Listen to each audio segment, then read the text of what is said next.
대한민국 넘버원 대리운전 조이앤드라이브.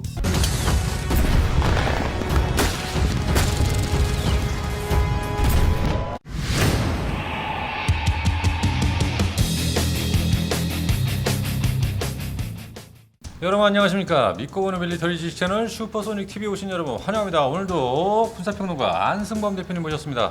안녕하십니까. 지금 이 캐나다 잠수함 사업이 만약에 성공을 하게 된다면 그걸로 인해서 K방산이 다시 한번 물꼬가 터지는 일이 아무래도 일어날 것 같다, 이런 예측이 굉장히 많이 나오고 있는데, 지금 K방산의 그 수출 대상국이 엄밀히 말해서 폴란드가 주력이고 나머지 나라들은 좀 부수적인 거잖아요. 그렇죠. 그러니까 품목이 한꺼번에 다양하게 수출된 게 결정된 게 폴란드고 나머지 나라들은 뭐 청국도 한 품목이라든지 네. 아니면 그 전에 뭐 자주포라든지 네. 이제 그거에 비교하면 이제 1차 K방산은 잘 이렇게 수출이 잘 되고 있는데. 근데 이게 또 동력원이 또 이제 조만간 이제 끝나갈 수 있거든요. 2030년이면 이제 그 폴란드의 4차 그 이행 계약이 끝나기 때문에. 네네. 그래서 그 전에 한 보통 5년 전에 뭔가 먹거리, 다음 먹거리를 만들고 새롭게 이렇게 올라가야 되는데 한 단계. 지금 그 시점에 사실 와 있죠. 네, 오늘은요 캐나다 잠수함 사업을 한국이 독일을 누르고 승리했을 때 얻어지는 시너지 효과, 제2의 K방산의 도약, 네. 예, 이것이 어떤 것이 일어날 수 있을지 예측해 보도록 하겠습니다. 자, 오늘은요 이 자가 운전을 하시는 분들은 주목하셔야 됩니다.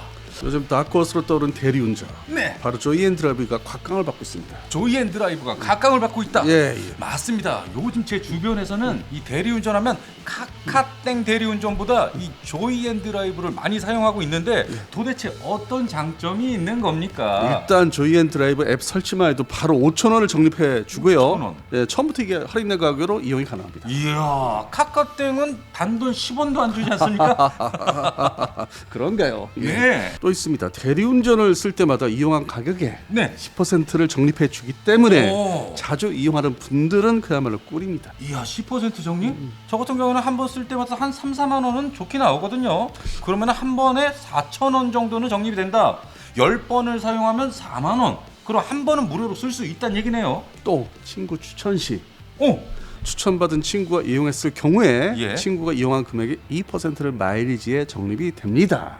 내가 쓰지 않아도 내가 추천한 친구가 사용하면 2%를 내 거에 적립이 된다. 네. 야, 세상에 이런 대리운전이 어디 있습니까? 아 그리고 또 네. 상담원을 통해서 전화 접수도 할 수 있으니까. 상담원 통해서요? 예. 아, 전화 통화로? 예. 야, 이게 좀 옛날식이긴 한데 이게 좀 편리하기도 하죠. 그래서 이제 술 한잔하고 이것저것 귀찮으신 분들한테는 아주 유용하죠. 아, 상담원을 통해서 그냥 전화 통화로 여기 어딘데요? 어디까지 갑니다. 이렇게 해도 된다. 아니 뭐 이것도 그렇지만은 어. 이 말로 하는 것도 아, 편해요. 이것도 된다. 요즘에 이거 안 되거든요. 안 됩니까? 예. 저는 이게 또 더 편합니다. 아, 맞습니다. 자, 우리 슈퍼소닉맨들은 모두 다 이 조이앤드라이브 어플 설치하셔서 음주 후에 안전한 귀가하십시오. 대한민국 넘버원 대리운전 조이앤드라이브.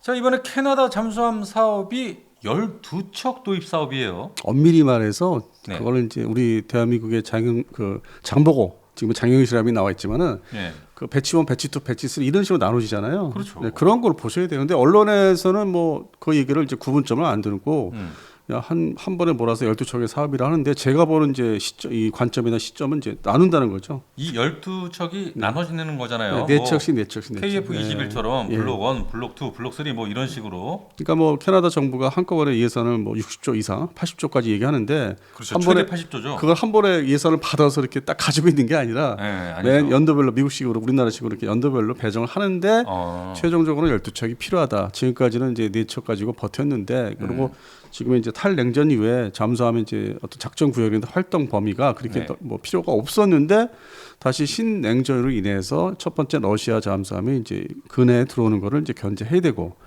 더욱이 이제 태평양 지역에서 중국 해군의 어떤 그 성장이 또 급속도로 이루어졌기 때문에 수상 전투함이 또 그쪽 알래스카 인근까지 올 수 있기 때문에 왔고 훈련도 했고 그러면 또 거기 동반해 가지고 같이 오는 게 원자력 추진기관 잠수함이 또 같이 올 수 있기 때문에 그런 측면에서는 기존의 현 그 빅토리아급 체제로서는 뭐 어림도 없는 4척 가지고 어림도 없는. 지금 딱 캐나다가 4척을 보유하고 있는데 한 척은 또 화제가 났었죠. 네, 그 전에 이제 네. 불러가지고 사실상 뭐 이 잠수 한번 불려면은 고치기가 쉽지 않기 때문에 사실 열애시킨 작전에서 열애시켰다고 봐야 되기 때문에 세척 체제인데 이것도 거의 뭐 1990년도 36년 그 전에 예. 영국이 내놓은 거 중고 잠수함을 받았기 때문에 사실상 사용할 만큼 다 한 거고 향후에 최대 더 사용하면 4년 정도 봐야 되죠. 앞으로. 네, 그러니까 40년을 채운다는 거죠. 이 잠수함이 영국에서 탄생돼서 인수해가지고 사용 기간을 보면. 예. 그래서 이번에 이제 우리 그 캐나다에 대한민국 그 잠수함이 갔지 않습니까? 한 척이 그 도착해서 딱 나온 얘기가 뭐예요? 이게 새 잠수함이니까 비교적 새 거니까 네. 선체가 녹슨 게 없다. 이게 장점이다. 그리고 거기에 이제 출발할 때 중간에서 캐나다 해군의 어떤 승조원이 하나 이제 탑승을 이제 승선을 했는데 그 사람 얘기가 이제 그 첫 번째 녹슨 게 없다. 도착하고 나니까 두 번째는 자기네 잠수함보다는 내부가 넓더라. 딱 두 가지를 내셨어. 그냥 표면적으로 보이는 것에 대해서 먼저 얘기를 했네요. 자기가 이제 겪은 거에 대해서. 네. 그래서 지금 캐나다가 이 잠수함 사업이 이 역사상 최대 국방 조달 사업 중에 하나입니다. 뭐 그 나라에서는 그럴 수밖에 없죠. 네. 뭐 육해공 전력이 대규모 전력이 아니기 때문에 그리고 사실상 그 유럽의 파견 나토 지역에 이제 파견하는 핵심 세력으로서의 그 전력 중심이었고 뭐 전투기나 전차 그다음에 이제 북미 대륙에서는 미국하고 함께 노라드 북미 반공망에 전투기 띄우는 거 거기에 집중한 나라기 때문에 네. 뭐 탈냉전부터 시작해서 1990년 이후에 그래서 지금까지 뭐 40년 이제 채우려고 하는데 그 다음에 이 상황을 또 바꿔야 되거든요. 러시아 위협은 더 커졌기 때문에 그래서 그런 측면에서 잠수함이 이제 핵심 전력으로 이제 대두가 되고 있고 두 번째는 이제 뭐 요즘 뭐 다들 아시다시피 그 전투기 F-35A를 88대를 사기로 이제 미국이 얘기했는데 트럼프가 이제 뭐 땡깡 부리니까 뭐 땅을 내놔라 이런 식으로 하니까 그리고 이제 실제적으로는 이제 이게 빌미가 생기니까 효율적으로 따져보니까 스텔스 전투기가 기존의 4.5세대 전투기에 비해서 출격이 비상 출격이 원활하지 않으니까 손볼 게 많으니까 출격하는 데 준비하는 데 있어서 돌아와서도 그렇고 그래서 그런 측면에서 캐나다 지금 국방군의 이슈는 첫 번째는 오히려 잠수함에 있고 두 번째는 이제 F-35와 스텔스 전투기를 4년 만에 그렇게 집중되어 있습니다. 그다음에 여기서 이제 캐나다 이 잠수함 사업에 우리나라 이 지금 장쓰리급이 만약에 선택이 된다면은 그 나라가 이제 지상군의 전차나 자주포를 또 혁신을 해야 되기 때문에 우리가 드디어 뭐 북미 대륙에 미국보다 먼저 진출할 수 있는 계기가 되는 거죠. 그래서 이번 선정돼야 되는 중요성이 이제 거기에 있습니다. 자, 그럼 안승범 대표님께서 이번 이 캐나다 잠수함 사업 성공하게 된다면 막대한 K 방산이 다시 한번 이 폴란드 수출은 1차였고요. 네. 다시 2차적으로 캐나다를 통해서 또 다른 이 수출 물꼬를 틀 수 있는 기회가 될 것이다. 부응이 되는 거죠. 지금은 일단 머물러 있어요. 그냥 물론 중간에 천공투라는 게 있는데 이건 단일 품목이고 그다음에 지역 자체가 중동에 집중되어 있고 그래서 이것도 뭐 납품하면은 불과 향후에 5, 6년 사이에 납품하면 끝나요. 그 이어질 수 있는 게 물론 천공3나 L3이 있는데 그거는 물량이 지금의 물량보다는 그게 크지는 않을 것 같은 생각이 들어요. 그러면 이게 좀 그 급성장을 해야 되는데 중동 지역에 물건 파는 것도 근데 그냥 적당히 천천히 올라가는 형태가 되고 천천히. 근데 이제 이거를 보완해주기 위해서는 북미 대륙에서 특히 캐나다에서 뭐 장비들이 판매가 되면 잠수함으로 인해서 그 다음 사업들이 기다리고 있는 게 뭡니까? 전차하고 자주포가 있는데 지금 그들이 시급성을 두고 있는 거는 오히려 이제 이 수상 전투함하고 이제 잠수함에 두고 있고 그 다음에 이제 전투기에 있어요. 전투기. 네, 북미 방공망을 지키는 데는 스텔스 전투기를 뭐 할 필요는 없기 때문에 이거는 방어용이기 때문에 공격에 들어가는 게 아니고 그러면 4.5세대 전투기 가지고도 방어를 할 수 있죠. 그다음에 근본적으로 알래스카에서 미국의 F-22가 또 이렇게 차단하는 것도 있고 F-35A라든지 근데 그거를 이제 돌파했을 거나 막아주는 거는 이제 4.5세대 전투기도 된다 이거죠. 그렇죠. 네, 캐나다 입장에서는 미국은 이제 F-35 스텔스 전투기 팔기 위해서 안 된다고 하겠지만은 그래서 그런 측면에서는 우리가 잠수함이 캐나다에 진입하면은 KF-11의 블록 2 기준으로 해서 아니면 블록 1도 뭐 공대용 전투기지만은 캐나다에서 그 정도면 되니까 그래서 과거에 캐나다 국방군이 했던 하이러믹스 개념 F-104를 주력으로 운영하면서 또 요격 전투기인 F-101 동시에 F-5A까지 세 가지를 운영했단 말이에요. 그렇죠. 근데 그게 이제 냉전 끝나면서 그 시기에 F-18 하나로 단일화시킨 거고 F-18 레거시온에 돈을 적게 쓰기 위해서 근데 지금 상황 보니까 어쨌든 뭐 F-35A 88대까지 사주겠다고 얘기했는데 트럼프 행정부를 이제 지나가면 또 사긴 사야 돼. 그게 또 나토 같은 그 연합 세력이기 때문에 또 북미 방공망도 있고 그 어떤 또 공격적인 측면도 좀 예비로 갖고 있어야 되니까 88대까지 안 가고 줄일 수 있다는 거죠. 대표님이 예견하시기엔 한 몇 대 정도 살 것 같습니까? 뭐 절반으로 줄일 것 같아요. 40대? 예, 우리가 처음에 40대였잖아요. 그리고 나머지는 채운다면은 이런 좀 가성비가 있는 전투기를. 그러면 대한민국의 잠수함을 이제 도입을 하고 있고 네. 그런 시기에 KF-11이 상당히 저기죠. 앞서는 경쟁 그 대상에서 앞서는 거죠. 물론 이제 라팔이나 그러니까 타이푼이 있는데 라팔이 또 진입을 할 것 같은데. 근데 KF-21 같은 4.5세대 전투기에 좀 따끈따끈한 성능을 좀 진보된 성능을 보유하기 위해서는 현재 라팔 F4 버전 가지고는 안 되고 네. F5 버전 이제 막 개발을 하겠다는. 근데 근데 했다는 버전. 핵심은 유무인 복합을 가미를 하겠다. 공중 통제를 하는 거, 지휘 통제하는 거를. 그다음에 레이더를 좀 더 완성을 시키겠다. 지금의 라팔이나 타이푼의 레이더, A사 레이더가 들어갔다 하는데 사실 초기 버전이에요. 그러니까 아주 완벽한 아직까지는. 완벽한 버전은 아니에요. 네. 계속 손을 봐야 되는 그러니까 진보적 이렇게 막 좀 더 이렇게 계속 개선을 해야 되는 단계별로. 그래서 그런 측면에서는 F5 버전에서 라팔 F5 버전에서는 좀 완성을 제대로 시키겠다. 그러면 레이더 성능이나 유무 복합은 KF-11하고 좀 비슷해질 수는 있는데, 근데 외형 자체가 뜯어고칠 수 있는 건 아니잖아요. 그렇죠. 네. 외형은 안 되죠. 그런 측면에서는 우리가 빨리 공군에 배치되기를 이제 기다리고 있는데 이게 이제 실물이 실전 배치가 되면은 이제 검토에 진입을 할 수 있는 거죠. 야 이거 F-35를 다 사지 말고 미국과 또 관계는 파트너일 수 없으니까 줄이자. 줄여서 하는데 나머지는 이러한 전투기를 올려놓고 좀 들여다보자. 그러니까 그 대상 중에는 KF-21, 뭐 현재로서는 블록 1이고 그리고 이 라팔이 가장 유명하다. F4 버전. F4 버전? 네, 4버전이요. 네, 4버전. 그다음에 타이푼이 또 이제 후기 버전이 있고. 네.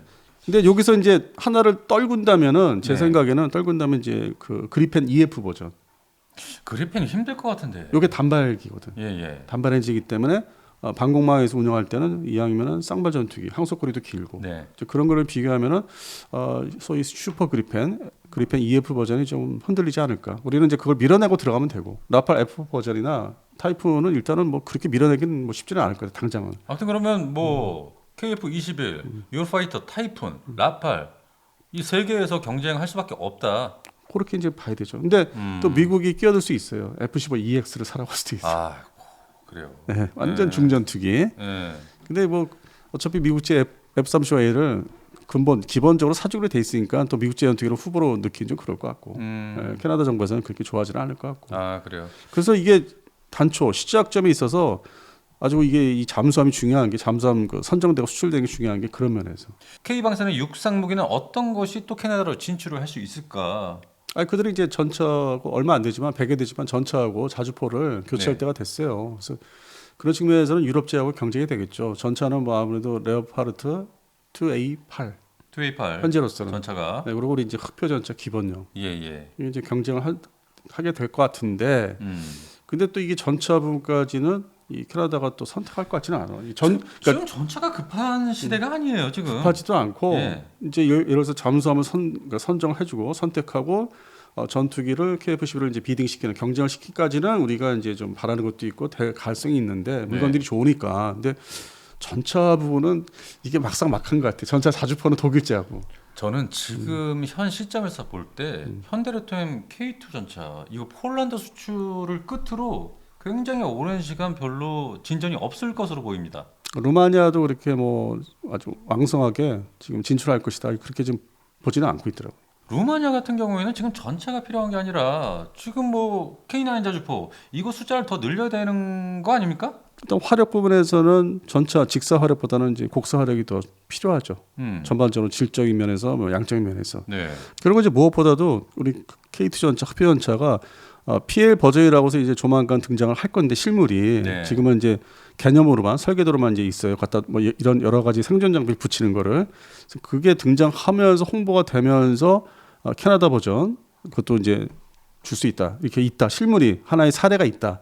그렇게 해서 진입하려면 올해는 분명 아니고 내년 내후년에 돼야만 영업을 할 수 있는 거. 그러니까 개량 버전이 있어야 된다는 얘기예요. 왜냐하면 독일은 이미 레오파르트 2A8을 출시를 했단 말이에요. 근데 그건 생존 장비를 좀 보강해서 나온 거기 때문에 그거하고 이제 대등해지려면 우리도 개량형이 존재해야 되는데 현재로서는 그냥 기본 버전이란 말이에요. 그래서 그런 측면에서는 올해는 그렇게 얘기가 이렇게 가서 경쟁하기도 어렵다는 거죠. 전차는 그렇고 자주포 같은 경우는 어떻게? 자주포는 그냥 기존의 PGH 2000하고 이제 우리 K9 A1 기준으로 쓴 경쟁은 돼요. 근데 캐나다군이 또 뭐 지금 차륜형을 또 원한다면은 네네. 또 촬영 나오지 않았습니까? MH 버전. 근데 또 경쟁할 상대가 또 많잖아요. 우리가 뭐 사거리가 길고 잘 달린다. 이제 이건 두 번째고. 네네. 이 경쟁 대상이 많아서 걸러내는 그 시간이 또 있잖아요. 그럼 거기에 또 지치는 것도 있고. 그리고 이제서 MH, K나 MH 버전이 어떻게 보면 급하게 출시를 해가지고 미국에서 또 인정을 받으려면은 경쟁 그 아주 막바지까지 가서 뭐 만약에 안 되더라도 막바지까지 가려면 또 시간이 어떻게 보면 또 지켜봐야 되고. 그래서 현재로서는 장담하기는 어렵죠. 차량용 자주포가 K나 MH가 대단하고 이거는 무조건 팔린다고 이렇게 장담하기 어려워요. 제가 보는 건. 그러면은 지금까지 얘기를 종합적으로 봤을 때 대표님께서 캐나다 잠수함 사업이 성공을 하게 되면 K방산의 다각도로 진출이 더욱더 커질 것이다 말씀하셨는데 지금 뭐 KF-21이나 뭐 전차 자주포 뭐 지금 다 경쟁 체제로 들어가기 때문에 확실하게 물꼬가 트인다고 볼 수는 없어요. 어떤 부분이 K방산이 물꼬가 트인다는 말씀이십니까? 아니 KF-11의 이 전투기가 여태까지 제대로 경쟁해 본 게 없는데 네. 경쟁 제대로 해본 게 없어요. 그냥 물망에 올랐다는 거지. 그렇죠. 그러니까 정식으로 캐나다 정부에 발제를 해가지고 경쟁하고 있습니다. 지금 잠수함처럼 그런 단계로 들어가는 거고. 정식적인 경쟁 단계에 네. 올라설 수 있다. 이것만으로도 대단한 거다. 네. 예, 잠수함을 이제 판매가 선정이 되면은 네. 아주 핵심 전력, 새로운 무기. 지금 우리 이 장보고 3는 아주 따끈따끈한 무기잖아요. 그다음에 KF-11도 따끈따끈한 거잖아요. 이거는 K방산의 2단계로 넘어가는 거고 1단계 폴란드는 기존에 있던 거를 그럼요. 있던 거를 살짝 고쳐줄게. 네. 기본 버전 급해 줄게. 우리 물건도 줄게. 해서 지금 가고 있는 거잖아. 그게 2014년 이래로 등장한 무기지 뭐 2024 뭐 이럴 때 등장한 게 아니에요. 네. 옛날부터 있었단 말이에요. 한 10여 년 전부터. 그게 뭐 고진감래 고생을 하다 보니까 뭐 이렇게 수출이 된다. 이런 건데 이거는 그 단계를 넘어서려면 KF-11하고 잠수함은 새 물건이잖아요. 이거는 하나 올라가는 거잖아요. 그러면 3단계는 뭡니까 하면은 네. 2032년 이후에 한국형 각종 무장들, 미사일 중심으로 네. 이거를 이제 그 전투기 플랫폼에 장착해서 발사할 수 있다. 이건 이제 3단계로 온갖 종류의 이제 미사일이 개발 중인데 공대공, 공대지, 뭐 공대함, 뭐 극초음속 이것들은 그 다음 단계고. 네. 그러니까 무장 종류는 이제 그때 가서 팔 수 있고 지금 물건이 없잖아요. 그럼 오죽하면 대통령이 그랬잖아요. 우리 공대공 미사일 이거 얘기했었잖아. 왜 장거리 공대지 미사일 이 개발을 생각하지 않았나? 저희 같은 사람은 이제 뭐 과정을 아니까 이렇게 설명이 되는데 전반적인 거를 관장하는 대통령 입장에서는 좀 이렇게 담당자, 책임자가 설명을 원래 미리 사전에 얘기를 안 해주고 이제 이렇게 대화를 하게 되면은 이렇게 그렇게 이제 얘기가 되는 게 그러니까 KF-21 전투기가 이게 나왔는데 왜 우리 미사일은 없는가 하면 의문을 가질 수밖에 없어요. 그 자체가 좀 그렇죠. 이게 그래서 제가 이제 역설적으로 얘기해서 K방산은 아직 갈 길이 멀다고 하는 게 그런 측면에서 얘기하는 거예요. 이제 시작이다. 폴란드 핵심적으로 폴란드 하나 됐기 때문에 이게 확 올라오고 그냥 거기에 숟가락 꽂으려는 사람들이 수십 명, 수백 명, 뭐 회사, 뭐 단체 아주 꼴도 보기 싫죠. 근데 그게 핵심은 폴란드라는 거예요. 그리고 이제 좀 그 다음 단계가 이제 그 안에서도 1단계 안에서도 두 번째가 청궁2고 그건 LIG 물건이잖아요. 그렇죠. 네. 그래서 여기서 지금 현재 딱 머물러 있는 거고. 그리고 6월에 이제 선정이 우선 협상 대상자가 되면은 이제 협상을 또 본격적으로 해야 되는데 어쨌든 1차 관문을 통과하는 거거든. 조건을 맞춰야 되겠지만 그게 잠수함, 캐나다 사업 잠수함. 물론 폴란드 사업에서는 잘 안 됐지만 물건 자체가 양자체가 적었고 그래서 좀 기대를 나름대로 이제 날짜가 다가오니까 기대가 이제 있어지는 거예요. 그 전만 해도 5월달 이전만 해도 잘 되겠지 이 정도였는데 되겠지. 지금은 이제 목전 앞에 이제 눈앞에 다가오니까 이거 꼭 돼야 돼. 2단계로 넘어가려면 그리고 3단계에 있으니까 시간을 벌어야 되잖아. 어떤 다른 물건 좋은 물건을 팔면서 그 다음 물건도 준비하는 물건도 팔아려면은 시간이 중간에 또 있어요. 갭을 메꿔야 되잖아요. 네. 근데 잠수함이나 KF-11은 어느 정도 만들어져 있는 거잖아. 물론 다목적 전투기로서의 블록2까지는 아직 그 직전인데 그래도 기본형은 나와 있으니까 이걸 가지고 제출할 수 있단 말이에요. 여러 가지 서류 비딩할 수 있던 서류 같은 거를. 그래서 그런 측면에서는 잠수함이 물건을 좀 터줘야 된다. 네. 저희가 이거 국뽕의 근거에서 얘기하는 게 아니고 팩트에 기반으로 해서 말씀하는 거죠? 순서대로. 네, 순서대로. 네, 물건이 나오는 순서대로 실전 배치, 뭐 양산 배치, 뭐 이런 거 순서대로 놓고 보면은 당장 눈앞에 있는 거는 KF-11 보라매이기 때문에. 그래서 얘기를 말씀드린 거지 이게 어떻게 국뽕이 되겠습니까? 알겠습니다. 네. 예. 정말로 듣고 보니까 이번 캐나다 잠수함 사업 꼭 돼야만 될 것 같습니다. 반대로 안 될 수도 있는데. 그러니까요. 그게 물론더라. 예. 그것도 걱정이 돼요. 또 침울해질까봐 방산 우리 수출이 좀 침울해질까봐 걱정도 한편은 되긴 합니다. 캐나다로 하여금 다시 한번 K 방산의 시즌이 마치 폴란드 때와 같은 그 정도의 어떤 흐름을 가져왔으면 좋겠습니다. 네. 예, 알겠습니다. 저희 슈퍼소닉 방송은 여기까지만 하고요. 저희는 또 다음 시간에 찾아뵙겠습니다. 여러분 감사합니다.